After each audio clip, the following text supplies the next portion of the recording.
we're going to destroy this place. I know. I was thinking this is only underrated. It's like, this place is good. They have no idea. There's going to be wine glasses falling off They tables. do these things sometimes in Japan, and we destroy them. Hey guys, it's Ryan from AMS. We got a chance to come to the City Winery here in New York and talk to Marty Friedman about cultivating your own style, listening while you're playing, and realizing much of your tone is in your hands as much as it is the gear. We hope you enjoy.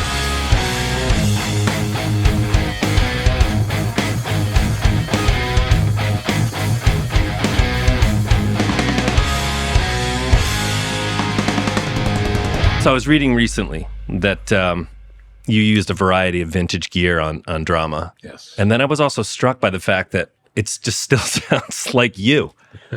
Did you find that to be the case, or did you feel like, I could have just stuck with my Jackson and... Oh, no. Jackson is wonderful for everything that I do. I'm going to play all my Jacksons tonight. Mm-hmm. But on drama, I had the very great luxury of having like a world-class collection of vintage guitars to work with.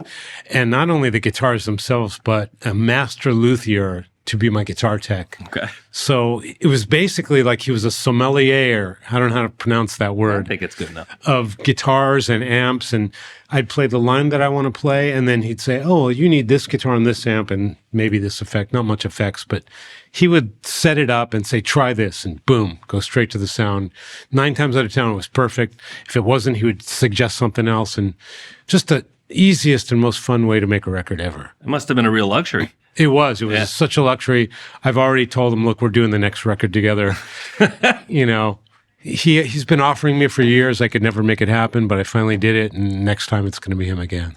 Were you struck by anything? I know I've heard in the past that you've checked out vintage gear and you're like, I don't see what the hype is, until someone, I guess, brings good examples, well set up, and right. And it has to be for like the purpose, and the purpose was to make an album. And obviously, there's a lot of really, really nice textures on that, and that's all because of he knew. He would hear the part I would play and he'd say, this would be nice on a 57 Strat. And not just any 57 Strat, one that's been like maintained and taken great baby care of for years. And so it just doesn't happen in real life that much. So what I did notice, though, and what you said is like, it's still going to sound like me, but it's kind of a more ideal representation. Because usually I don't like to spend a lot of time getting sounds and tweaking things around. But when you got someone who knows the characteristics of so many instruments at your disposal, you just let him do that. And I just played, and it was actually pretty ideal. That makes a lot of sense. We were talking to Jerry Cantrell last week, and he said the same thing. He's like, I'd rather have somebody else mess with the gear, and I don't have to think about that. I could just be the player. Right. And I'm just struck by when I listen to this album, especially, it certainly sounds like you, but there's a certain tone that you have almost irrespective of the guitar that you're using. It's just a nice, dark, rich sound. And it seems to be, I don't know how much of that's coming from the amp or... It's probably coming from me because, the sounds that I say, okay, let's go with, they're probably the sounds that make me feel like I'm playing what I want to play, And so if it's totally an alien sound that doesn't fit for what I'm trying to get out, I probably say, I don't like this too much. So I tend to favor the sounds that maybe I'm used to. Right. Yeah. That makes sense. I mean, and you also strike me as you've been doing this a long time. You seem to thrive being out of your comfort zone a little bit, kind of throwing a curveball in there and saying, because you don't want to do the same thing over and over. You could just make shred albums, and I know you hate that term, but you could do that and it would pay the bills and you'd be fine. But how fulfilling would that be? Right. I have to do something new and I have to grow. It has to be deeper. In my opinion, I have to like it more than what I did last. Now, the people who listen, the listeners, they have their own experience attached to the listening of the record. So they might like an album from this period or that period, and that's totally fine. But for me making it, if I don't feel that it's better than what I've done before, what's the point of putting it out? So I have to feel like I like this more than the previous album. And then that's only my opinion. And then everyone else has their own lives to live with the music. And that's where you develop your taste. Music is not just the music. It's like who you were with when you heard it, who brought it to you, where you were, what was happening in your life, good times, bad times. All those things add up to how you judge music subliminally. Even music that on paper you don't like, right? but something in your life happened, and when you hear it, you get a particular feeling.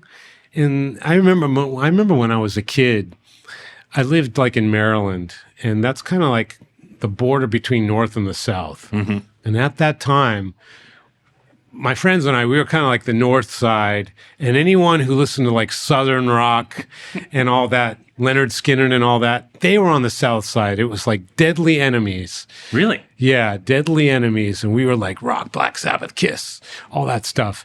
And all that country hick music is what we thought. But when you grow out of your teenage years and you have a little life experience, you go back and listen to that stuff. And not only does it bring back the memory of disliking it, that memory of disliking it is still very sweet. Yeah. And so you want to listen to it, and then you enjoy it. Yeah. And then you find, this is really well done. This is great. Yeah. And so like there's so many different ways to enjoy music, and it has very little to do with the music itself sometimes. Yeah, I agree. I mean, there's a certain magical quality to it. We were talking about this before, just the idea of major versus minor, and certain scales and modes can just, how it will evoke something in you. You don't have to tell anybody that. They don't have to be musical. They just go, Right. There's no words. I mean, like Right. listening to your latest album, same thing. There's a vocal quality to it. And when I hear you play, I don't hear someone going, okay, now I'm going to go into the Locrian mode here. It seems, well, you can go up a rope about technique. Yeah. But I think without feeling, without emotion, without conviction to the way the notes are played, none of that matters. True. And conviction is the word, and dedication to the melody that you're playing. And you got to go all in. You know, this is the melody I want to play, and I'm not ashamed of it. I'm going to really shove this melody down your throat with everything I know how to do to make you hear that melody. Mm-hmm. And that means bolstering it with an arrangement, putting it in a part of the song where it's a climactic part of the song. That most of the times when you get a good feeling from my music anyway, it's because I built up to that using other weapons at my disposal, mostly arrangements. So the things that I think fascinate anyone who's a fan of my music is not necessarily the fancy techniques. It's always from having the good part be the good part, quote unquote, and building up to that in a way that people can enjoy.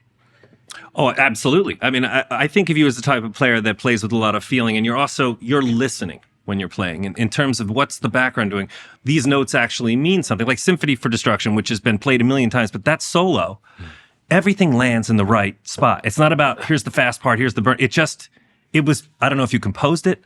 It just seemed like everything fit exactly where it was supposed. It's very satisfying. Well, thank you very much. And that's a long time ago, but like I think anything that I've ever released has kind of a similar criteria, and hopefully everything I do should make you feel that way, because if I say yes, it's done and we put it out, then that's my intention. Mm-hmm. It's not like somebody recorded it and we left and they put it out that way. No, it's like, okay, that's what I want to say right here.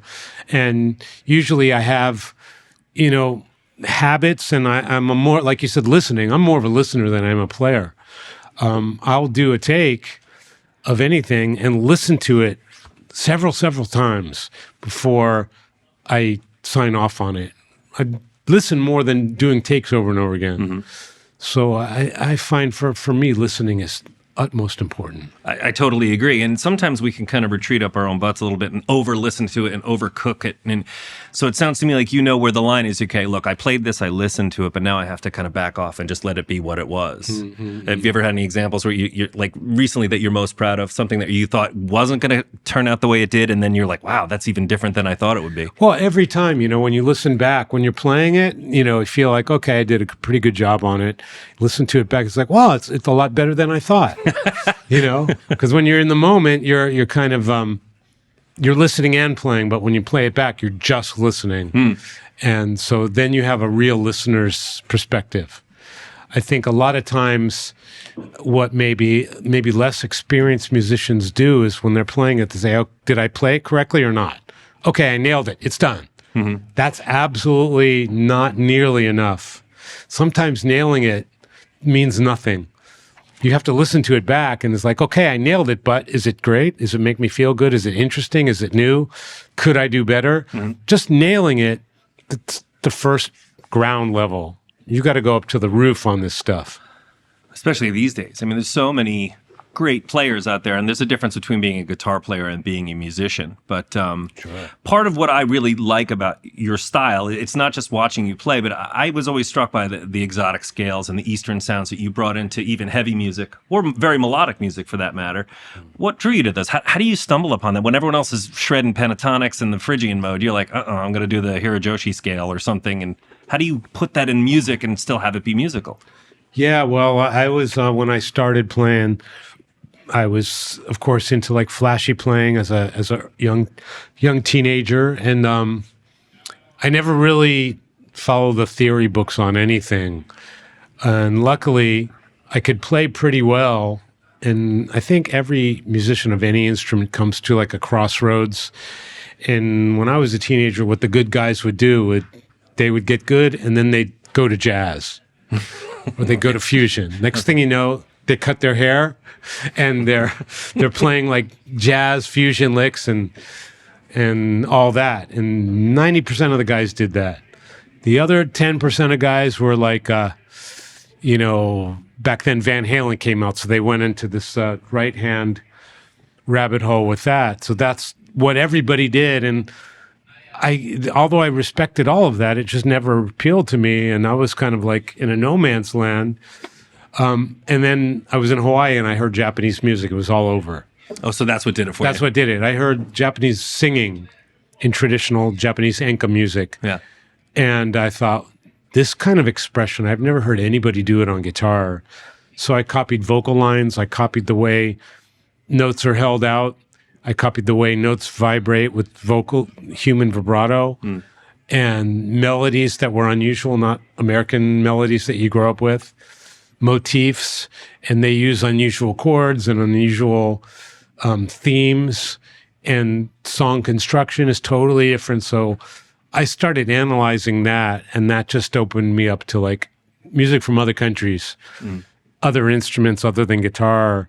And I pretty much gave up on copying other guitar players, because there were guys like Alan Holdsworth. It's like, what are you gonna do? Copy him now? No, you're never gonna get that good. So like, you got to find other things. I fell just in love with Japanese music, and that's what said, okay, well, wow, you know what? If you listen to like some random music in the background of an Indian restaurant, you're going to learn. There's nobody else learning that same thing. Right. Some random song. The Indian guys don't even know what it is. Say, what's that song playing? It's like, I'll give you the cassette. Sure. Happens so many times. You're kidding. Yeah. The people you go into a restaurant and they're playing this ethnic music, Thai music, Indian music, Cambodia, whatever. Santana. Yeah, well, not Santana. No, not Santana. Kidding. That was in a sushi restaurant. But. Yeah, you know that story then? I do, yeah. Oh, you read the book. Yeah. Just for the record, I think Santana is absolutely wonderful. Just for the record. But, yeah. No, I mean, and even in Latin music as well. And I discovered Latin music kind of later in my career. Huge fan of Piazzolla, and I played Piazzolla in Buenos Aires. I played it in Tokyo. So I learned from that. But when I was a teenager, I picked up stuff from foreign music, and that was my key. That's why kind of have a warped sense of where I pick up melodies and motifs.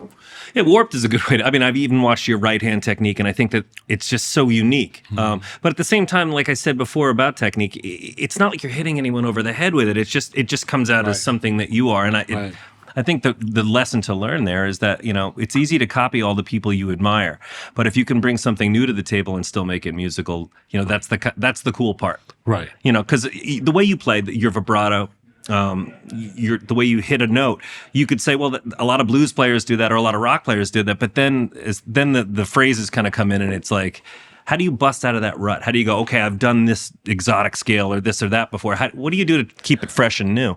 Well, I think hopefully what I say is an important piece of advice. I think it's important.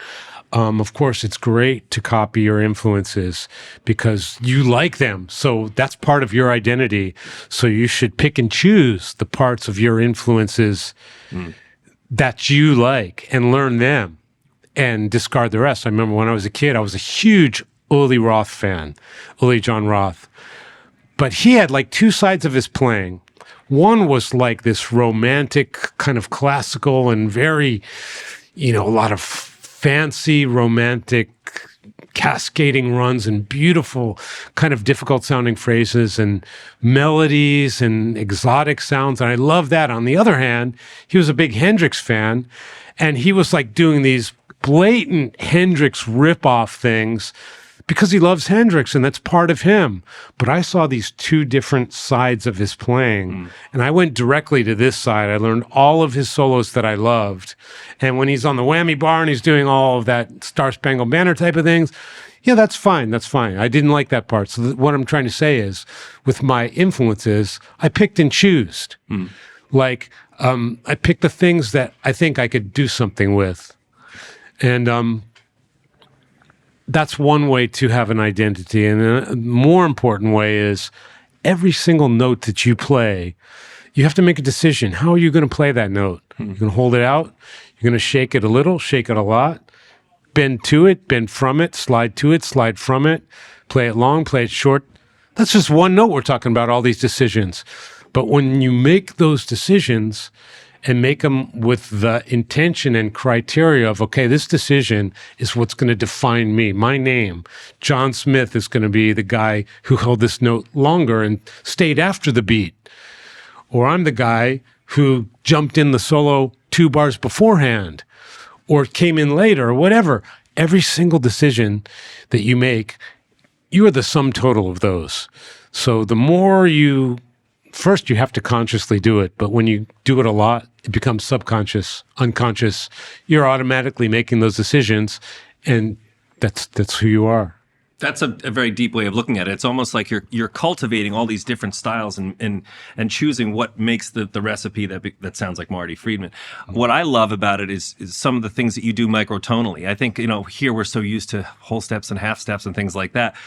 You bring that in there with your vibrato and with certain bends that you do. It's like it almost makes you uncomfortable before it resolves itself. It's so weird. You have like such a disc jockey voice, but you're talking about such deep guitar things. It's kind of freaking me out. All right, I'm sorry. Microtonal stuff coming from like CBS News or something. Thanks, everybody. We're done. No, it's wonderful. All the notes and everywhere in between the notes it all means something. And sometimes a little bit sharp, a little bit flat is better than right on. Usually right on is the most delicious. Here's one thing that I always think no one does enough of. Absolutely no vibrato at all. Just play the note in tune. Don't shake that. Don't move. Just stop. Nobody does that. Sometimes that is the trick. It sounds so much more professional sometimes. There's a reason those frets are there, because they cut the notes off where they're supposed to be in tune. So if your guitar's in tune, sometimes you just play the note, and that's the thing to do. No vibrato at all. Yeah, it's easier said than done. Yeah, just don't move. Stop. Don't move. Stop. I've been told that many times in my life. But not on guitar. Do you ever like you apply? I assume you've played some Japanese instruments. Do you ever, without frets? Do you ever like kind of take that experience and bring it into a fretted instrument, or do you keep them separate? I suck. It's just for fun. But I did listen to a lot of Japanese instruments just to get their habits and play them on guitar. Like they might do phrases that are common to a shamisen or a koto that are uncommon for guitar. So pick them up and you've got some interesting fingerings there. That makes sense. Yeah.